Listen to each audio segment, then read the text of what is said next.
Folks, day 2 on the strip headed toward downtown, and here's why. I'm sure you read it got kind of roughed up in the 510 last night. That game was nowhere near as tough as I thought it might be. I played bad a little. I had a situation with Kings where a guy called pre-flop raise in the small blind with deuce 3 offsuit, and it came deuce 4 deuce on the flop, and I lost the maximum to that guy. I didn't need to do that. I could have got away from that, I think, the way it played. And I had a couple other coolery kind of spots where a monotone flop is a 3-bet pot. I think I had Jack 10 with the Jack of Hearts,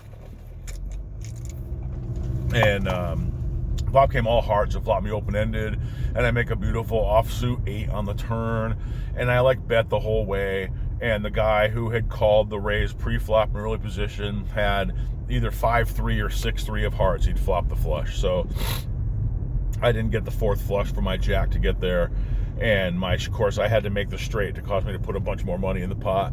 I don't think I played that badly. It just happens, right? The guy flopped the flush, he's not folding. It was a little weird that he didn't raise the turn. He let me just bet and called, let me try to make a better flush than him, but whatever.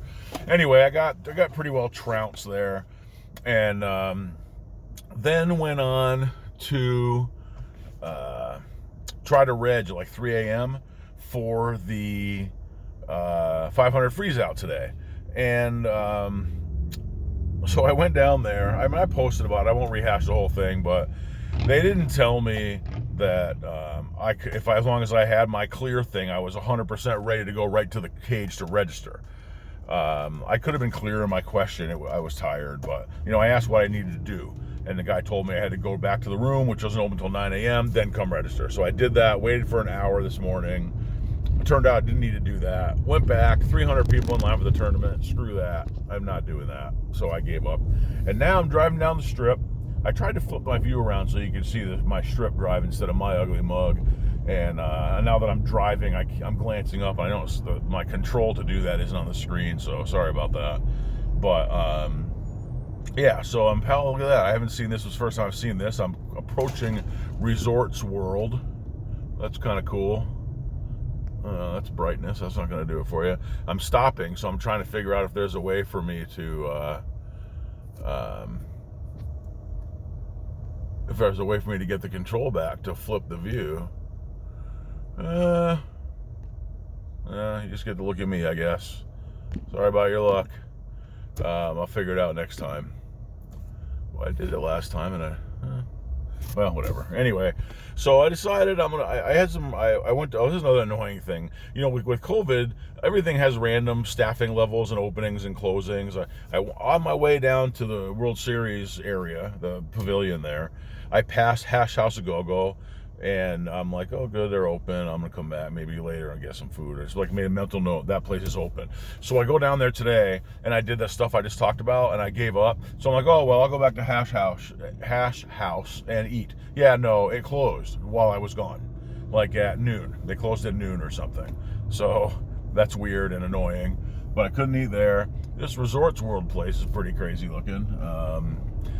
There's a giant portion of the building is a display screen, which would be even cooler if they'd had a way to do it that didn't have all the blocks for the windows in it. That's probably a necessity, but anyway, it's still cool though. It really goes. It's interesting. I've always think of the area between Stratosphere and I don't know, say Treasure Island is no man's land. And having that one big resort in the middle, it's just on the way back to the strip. It's there's Stratosphere, and then there's the Circus, and then the Resorts World, which is really big, and then what seems not as big of a hole on the way to Treasure Island. It's sort of bringing the strip into one contiguous thing without the no man's land, which is kind of cool.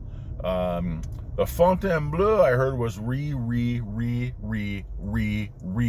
bought and sold and bought or whatever. I'm in front of it now. I see no evidence of construction. It looks the same as it has for who knows how long that is, 12 years, 10 years, I don't remember. But supposedly they're going to do something with that. We'll see. So what I'm doing now is I'm on my way downtown. I decided to just relax a little. I'm not going to get all worked up about getting beat up at the 510. Certainly didn't break me by any stretch. You know, I could have kept reloading and playing, but I was like out of sorts that I didn't play my best, and it was kind of late, and that was annoying to lose that much first day in town. And you know, I try to be disciplined where if I'm annoyed or not feeling like I'm gonna do my best work or whatever, to just get out of there and you know, live to fight another day.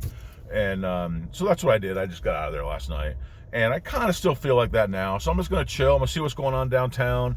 I'm gonna check out the uncapped Golden Nugget games.